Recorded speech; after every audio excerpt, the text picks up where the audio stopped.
Okay, welcome to a sped up version of this almost full-size scene featuring a beaver environment.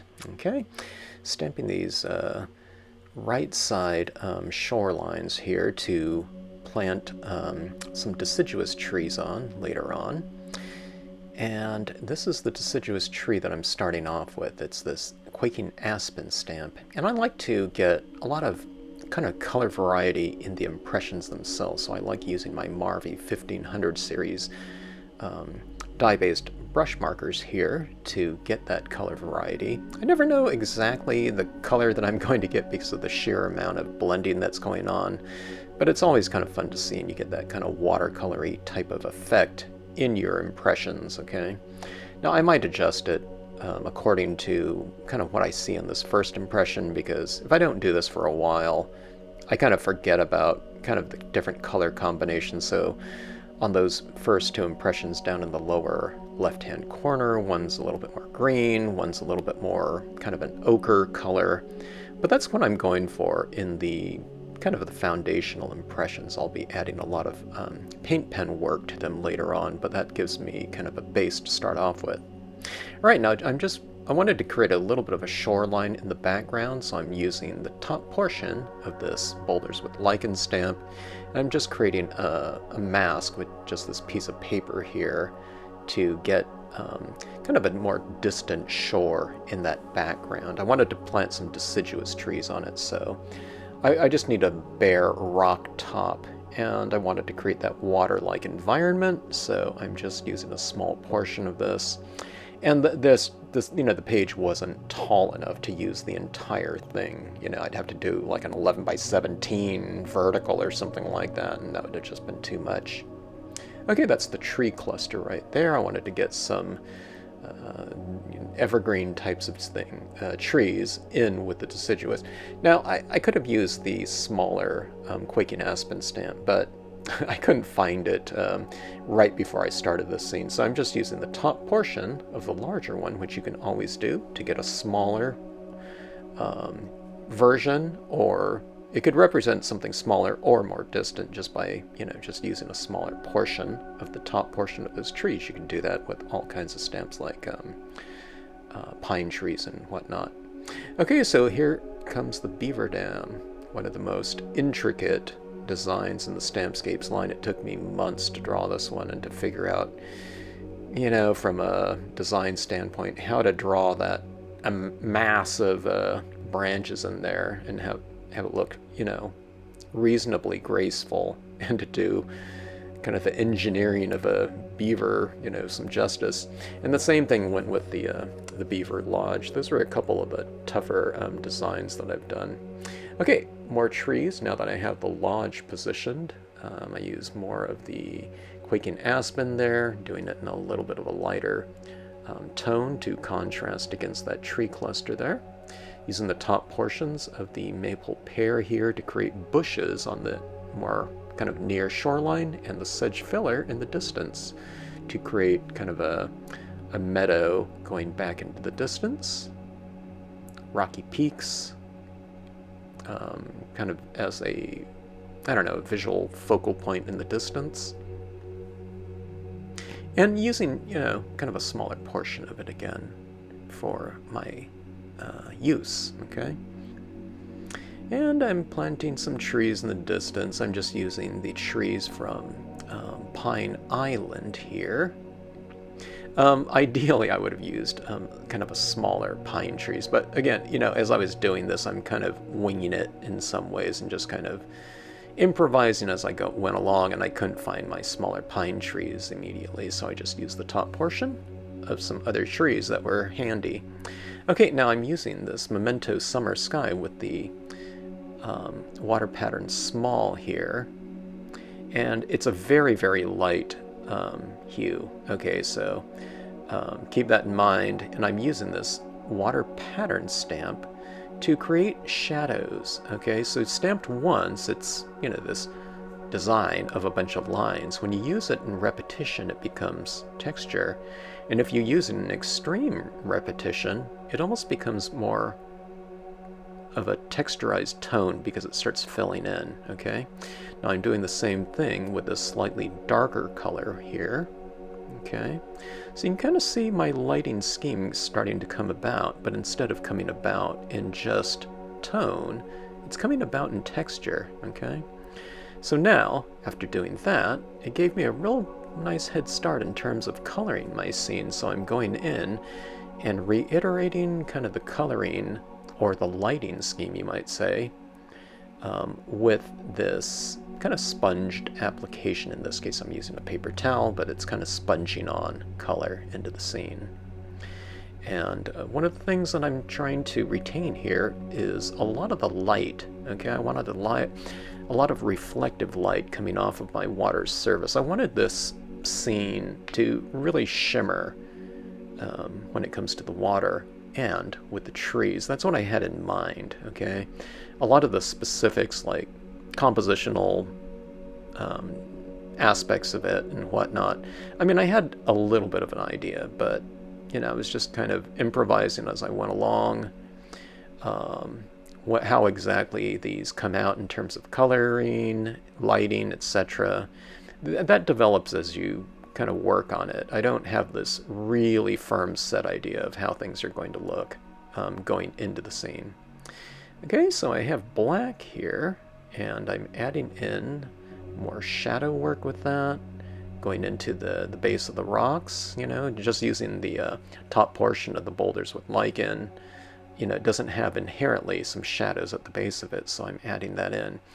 But one of the things that I like to do with all of these different types of images is I really like to anchor them into the scenes, and that's where shadow work comes into play. If you just have them kind of in there without any kind of idea of them casting a shadow, it makes the images kind of float in the air. They don't have any visual weight to them. So what you do is you go in and you kind of anchor them down with darker tones at the base of it, okay? Even if it's just a little bit, and it will really give them some visual weight, and they'll look like they're sitting in the scene as opposed to kind of floating in there. Okay, sometimes it's easier to get some coloring done with some alcohol inks. Now I'm going in with my colored pencils here. I purposely used a semi-gloss paper instead of glossy cardstock because I wanted the ability to use whatever type of medium I wanted to. And when it comes to something like colored pencils, they don't really go on to glossy cardstock very well because it's just too sealed off and slick. So you need something with a little bit of tooth to it, and the semi-gloss really came in handy for that. So here I am with my black colored pencil here. I used various shades of brown in that lodge and dam. I used some greens underneath the trees to make shadows. Now I'm going with some black here, and this is really kind of anchoring things down. Going in with the background rocky peaks in there, and creating some shadow work. I'm also kind of, when you do this shadow work, you really direct your viewer's eye to whatever you want to, them to look at. So you can leave some things illuminated, in other words, kind of spotlit, okay? And you can unify things with shadows too. Okay, so going back to the idea of adding kind of a shimmery look to the scene, we're going in with these acrylic paint pens. This one happens to be a very large 3mm tip, and they work great for the purposes of kind of bringing these aspen trees to life.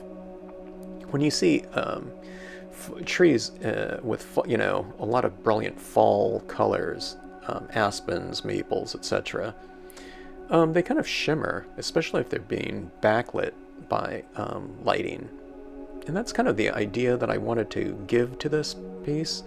We're never working with light in a scene, but we have the ability to create contrast, okay, because we're just working on a white piece of paper. So I'm just building up a lot of tones and textures with these paint pens. These paint pens, I wish they were a little bit more opaque than they are, because when you apply these little dots down like this, as that paint dries, it gets a little bit darker, and more transparent. You know, the colors underneath show through, making it look darker, especially if you're going with light on dark. So you can really kind of build this up. But in some ways it's okay because it blends in with what you're doing, but I do use 2 different brands of paint pens in this scene. One is a little bit more translucent, meaning colors underneath show through, and that's good for the blending aspect of it, but then I want some of this, these applications of these little dots to really stand out, so I use the more opaque ones for that later on. Okay, now this is a 0.7mm extra fine paint pen, and when I'm doing some work in my more delicate areas, like underneath the trees on those smaller bushes or in the distance here in the little grass, I don't want, you know, a big fat paint pen, you know, 3mm dots in the background. So I want a little bit more subtlety, so I can use my smaller paint pens. And these days, there's all kinds of different sets out there. You can get some really nice and, relatively speaking, inexpensive sets with all kinds of different colors these days that weren't available to us, I don't know, even maybe 5 years ago. Okay, so adding that shimmer down in the water. The scene is getting fairly busy in terms of the pattern and texturing of dots, okay? But one of the things that I was mentioning to people that were watching the live stream, I kept reiterating that this isn't the end, you know, technique that I'm going to be using on here. So what's visible on here, it'll still be visible, but some areas will be a little bit more subdued with the use of white pigment ink that's going to be applied. Okay, now right here I'm using that more opaque brand of, in this case, 3mm paint pens here. So I'm getting a little bit more of that shimmer, and what I see isn't necessarily what I get when these pens are dry, but a little bit more so. Okay, so going back into these trees and adding a little bit of structure in the form of these tree trunks and branches, using this white paint pen like that. Even the distant ones, I give it a little bit of a trunk in the background. Okay, I have a little beaver there, so I want to render that little beaver as well, giving it a little bit of color and shading, adding in these leafless limbs here. Okay, and adding in some more highlighting on my near shoreline area, highlights on some of the branches, trunks, and etc. Cut, you know, wood on that dam with the paint pen like that. Okay, gives it a real three-dimensional look, adding those little highlights like that. Adding some lighting or textures onto that distant mountain right there.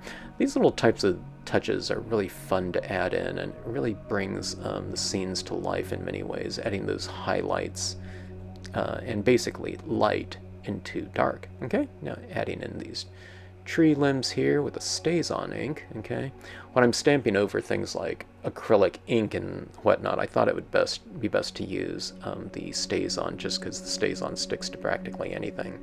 Okay, adding in the white pigment ink in this translucent, very kind of dry brush style of ink application into the scene to give the scene a little bit of depiction of kind of mist and, I don't know, soft lighting in many ways, okay? And that kind of mellows out a lot of those dots that have been applied in there. It doesn't make them disappear, you know, when you add it over those dots, but you're giving the scene something to contrast against all those, you know, sharp little colored dots, you know, in the form of kind of this diffused lighting. All right. Giving this scene a little bit of a mounting right here. I did make this scene 7.5 by 10 so that I can put on this border on here, and just to finish it off nicely. A lot of times when I'm doing a full-size scene, I've made a mistake and worked 8.5 by 11 that I don't have anything to mount it on, you know, to frame off the scene, so I gave it a little bit of a space around the edge to do this double mounting like that. And I thought I would sign this piece right here. I was thinking I should sign my kind of larger pieces. I never sign my work, but I used to at conventions when people asked me. But anyways, hope you enjoyed the scene, and hope you liked this whole beaver scenario.